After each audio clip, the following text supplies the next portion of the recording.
Guitar चतुर्थ अध्याय 34 number श्लोक भगवान श्रीकृष्ण जड़े शिष्य किपरि गुरुंक पाखरे निवेदन करिबो ताहा सूचेबाकु जाई कहिछन्ति।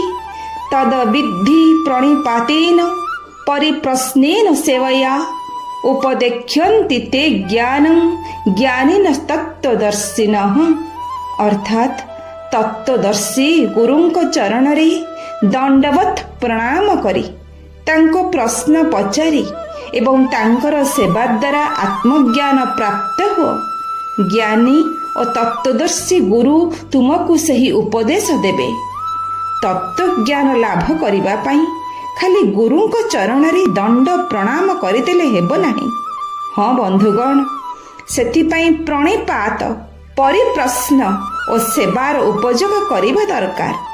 श्रद्धा भक्ति और सरलतार सहित प्रणाम करिबाकू प्रणिपात कुहा जाए।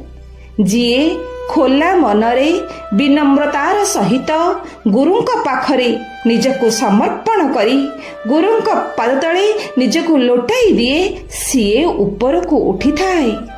हाँ बंधुगण,